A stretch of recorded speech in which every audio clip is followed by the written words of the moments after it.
Oh yeah, it's time.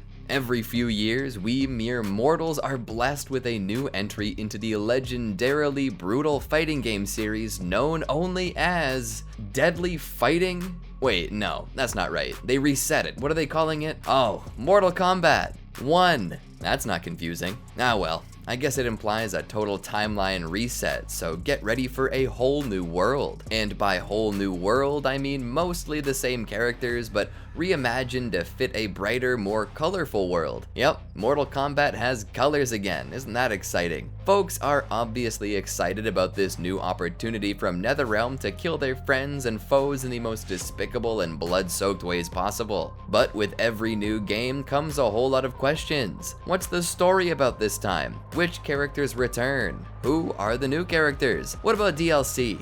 Well, I'm here today to get you right up to date on the latest and greatest when it comes to fatalities, brutalities, and if you're really good, quitalities. It's everything you need to know about Mortal Kombat 1 all in one place. Welcome back to the Leaderboard. I'm Keegan and we've got plenty of stuff on the docket for today. Round 1, fight! We'll kick things off with the newest story update. We'll get the general gist of what's going on in Earthrealm, Outworld, and beyond. Just be warned, even if I try to keep spoilers at a minimum, there will still be a lot of plot-relevant info in here. If you plan on going in blind, now is the time to go and play the game. Then you can come back here. You would think that after a total timeline reset, things might be a little straightforward. Well, you would be wrong. Although the story doesn't quite get as complex as the timeline from days gone by, there's still a whole lot going on. After defeating Kronika last time around and also taking out Shang Tsung, Liu Kang gets to be a fire god and take over the universe for a bit. He's a pretty chill guy and doesn't want power to corrupt him though, so he eventually just hands it off to Garrus. Thus begins the era of Liu Kang protecting Earthrealm. In doing so, he kinda makes a peace treaty with Outworld. Well, it's like a peace treaty. A peace treaty that involves hosting regular deadly martial arts tournaments in order to gamble the fates of the realms. Even though everything is all new and sparkly, Liu Kang still manages to find Kung Lao, Raiden, Johnny Cage, and Kenshi, and they're all ready to fight to the death. Now, this wouldn't be a Mortal Kombat game without an Outworld threat, so of course Shang Tsung has to make a comeback. He's whispering into the ear of Outworld's Empress, Sindel. She's recently lost her husband Jared and is doing her best to keep power in the family so her daughters, Melina and Katana, can take over someday. All of this is happening while the Tarkat virus sweeps the nation and Baraka does what he can to help his fellow inflicted folks. Turns out there are a bunch of soul-eating machines being made by Quan Chi, so the Ninja Boys get called up to help. This time around we've got Sub-Zero, Scorpion, and Smoke all on the same team. Lin Kuei for life. Or so we think. Garrus appears to let everyone know that there's been a fracture in time, and now we've got multiple timelines to deal with. That's where Damashi, the mysterious benefactor to Shang Tsung, came from. And there will be even more timeline craziness. A true hard reset would be way too easy. We've got to bring in the wild and wacky versions of everyone else from various timelines and places. These inter-timelinian travelers have a huge impact on the story going forward, as everyone has to team up to take on Titan Shang Tsung, who is different than the Shang Tsung of this timeline, and his army of evil alternate reality combatants. However, Liu Kang finds out how to grab some heroic versions of his pals from across many timelines too. Oh yeah, it's a clone fight. Liu Kang and his reset homies win the day though, and he sends all the other versions of the fighters back home, and everything seems to be peaceful once more. Too bad Titan Havoc is watching from the stands and wants to create even more chaos. Oh yeah. Get ready for that. And that, my friends and foes, is the extremely abridged version of the plot in Mortal Kombat 1. Let me know if I missed anything major down below. I did leave out some characters for the sake of brevity, but guess what? We're about to meet them all. Yeah, the roster in this Mortal Kombat is pretty crazy, with fan favorites from plenty of different games. Everyone seems to be pretty well realized this time around too. Lots of cool redesigns and great powers. Plus, there's a new feature bringing in those alternate timeline fighters mentioned before, called cameos. This adds a whole extra block of characters, not as fully playable fighters, but as fun and functional assists that you can call upon. So let's break down everyone who shows up here. Liu Kang, the god of fire, is back, and he's doing whatever he can to keep the peace. After winning the hourglass, he said, "Run it back," and restarted history. No more major threats, no more looming danger. Just a world where Johnny Cage can fuck up his career again, and Raiden can run a successful farm. Too bad evil never sleeps. Sub-Zero. What's a Mortal Kombat game without everyone's favorite freezing fighter? No hoods for our ninjas this time around, their full heads of Lin Kuei hair are on full display. Sub-Zero ended up as Grandmaster of the Lin Kuei this time around, and he's seeing things a little bit differently. Scorpion. Again, how could Mortal Kombat even exist without the classic ninjas? Scorpion's glad his brother Sub-Zero is the Grandmaster now, but he's also a little miffed that he's doing things so differently. Could this be a family feud waiting to happen? Kitana. Princess of Outworld, and also princess of using a fan full of knives, she's back in a more submissive role. She's got to protect her older sister because she's the rightful heir to the throne. Even-keeled and responsible as hell. Mileena. Ah, the other princess of Outworld. Yeah, she was born a couple seconds earlier than her sister, so she's gonna take over when Mama bites the dust. Unfortunately, she's headstrong and impulsive, not too becoming of a leader. Oh, also she has that Tarkat virus, which could threaten her whole royal ascent. Johnny Cage. The action star is back, and this time he's addicted to social media. Oh, Johnny. He finds himself becoming less and less famous by the day, so he joins up with Liu Kang in the hopes that fighting in the tournament will kickstart his path back to stardom. Also, he's got a Jean-Claude Van Damme skin this time, voiced by the legend himself. Kenshi Takahashi. He doesn't start out blind this time, but that sightedness doesn't last long. Poor Kenshi. He just wanted to help out Earthrealm and find his family sword. Kung Lao. He, along with Raiden, are but simple farmers after the reset. They work hard, but Kung Lao dreams of a higher purpose. Thankfully, the higher purpose comes calling, allowing for him to make use of his deadly hat, which otherwise would just be a very silly fashion statement for an agricultural worker to make. Raiden. Don't worry, he's still got lightning powers. He's not as concerned about destiny and greatness as Kung Lao is, but he's just as willing to take up the fight for Earthrealm. Well, maybe a little less eager, but willing nonetheless. Rain. Magic Waterman go brr. Yeah, Rain is the big mage on campus. Smoke. Another Lin Kuei ninja, but this one isn't Lin Kuei by blood. Instead, his family got slaughtered by some ninja way back when, and the Grandmaster adopted Smoke. He was raised alongside Sub-Zero and Scorpion, and lacking their supernatural powers, decided to learn sleight of hand. Yes, he's like the ninja Chris Angel. Li Mei. Playable for the first time since Mortal Kombat Armageddon, with some cameo roles in between, Li Mei has left the Umgadi warrior priestesses and joined the Outworld police force, aka the Sun Do. Now she is dead serious and the first constable of the force. Baraka. Somebody's gotta stand up for those who contracted the Tarkat plague. That someone is Baraka. He's looking as freaky as ever and remains incredibly deadly. Tanya. Also connected to the Umgadi, Tanya actually made it to the top and decided to stick around. She's also rocking a very different look this time around, less bodysuit centric.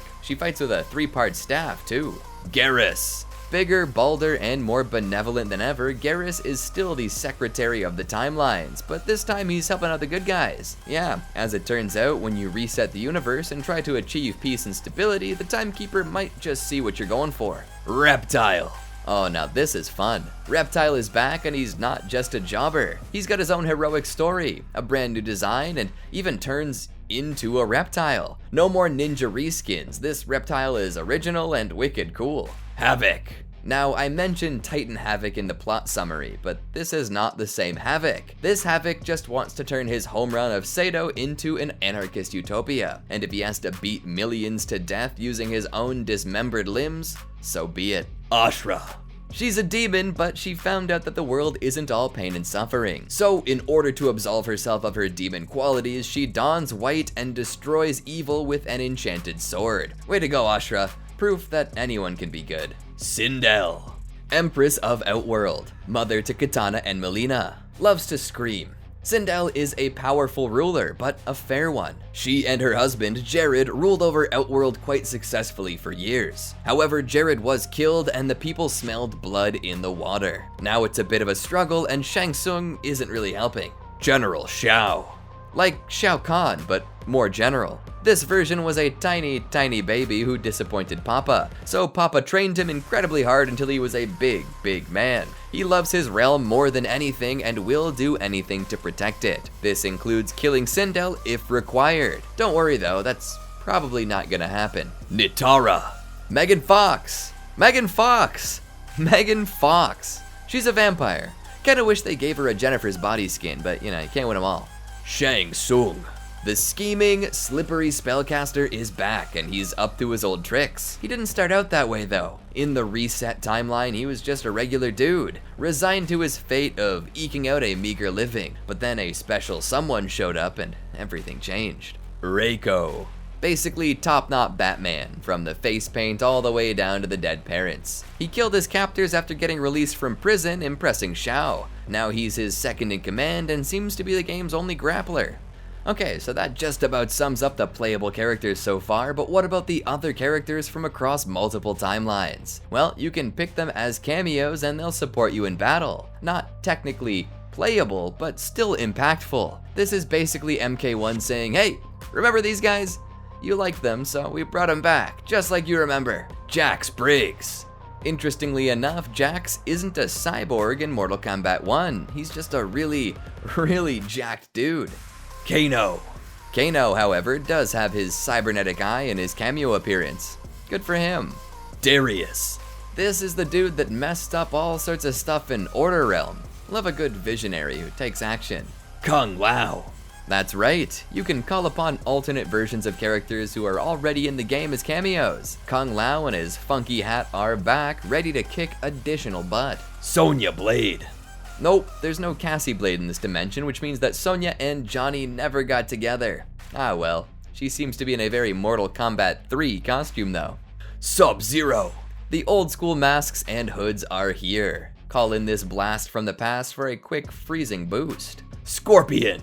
Same as what I just said, but this time it's all about get over here. Goro. Shang Tsung's Shokan buddy, half human, half dragon, 4 arms and 1 wicked top knot. Goro's a fan favorite and he's ready to beat some people down. Striker.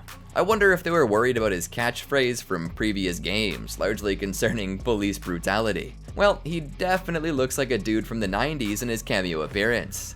Cyrax. Robo Ninja. Need I say more? Sector. Oh wait, I do need to say more because there's a second robot ninja. Frost. Another Lin Kuei lifer who actually ended up banished from the ninja clan. Yeah, she's got icy powers as well. How could you tell? Serena. She might sort of look like a normal human person upon first glance, but pick Serena as your cameo fighter and you'll be immediately introduced to a demon from hell. I mean, a demon from Netherrealm. Motaro. Centaurs are cool as hell. Motaro, being a Centaurian, tends to fight against Goro the Shokan as both of their races have historically wanted to prove themselves to Shao Kahn. Shujinko. The elderly master of mimicry. He first appeared in Mortal Kombat Deception and has been learning moves from other fighters ever since. Now if you thought that was all there was to Mortal Kombat 1, well, you'd be wrong. There are even more playable characters and cameos coming down the pipeline as DLC, so let's quickly run down who we'll be seeing in the near future. The Combat Pack can be purchased now, but the characters will be released in the near future. Starting with, drumroll please, Omni-Man. You heard me right, it's Omni-Man, the secret and incredibly brutal Viltrumite from the popular comic book turned TV show Invincible. He will be the first DLC character available. Honestly, this makes perfect sense. He's already so soaked in blood, he might as well get some more kills in. Can't wait to see what his fatality and brutality look like. Homelander. Keeping with the theme of extremely brutal superheroes featured on Amazon Prime, let's get a big round of applause for Homelander. Leader of the 7, strongest soup there is. He's gonna be exploding some heads for sure. Peacemaker. Hold up, John Cena is gonna be in a Mortal Kombat game? What a world we live in. Yep, the most dastardly member of the Suicide Squad is ready to rock some worlds on Earthrealm and Netherrealm. Do you sense a theme here? Classic action heroes in Mortal Kombat 11, modern superheroes with a hidden evil side in Mortal Kombat 1. How fun. Quan Chi. It's not just comic book baddies though. Quan Chi, the demonic necromancer, is back for more. He plays a part in the story of Mortal Kombat 1, but isn't playable yet. His time will come though. Ermac. Another ninja. In Mortal Kombat 1, he seems to take the side of the baddies, and even benefits from Quan Chi's Soul Sucker 6000. We'll see what new abilities he gets when the DLC drops. Takeda Takahashi.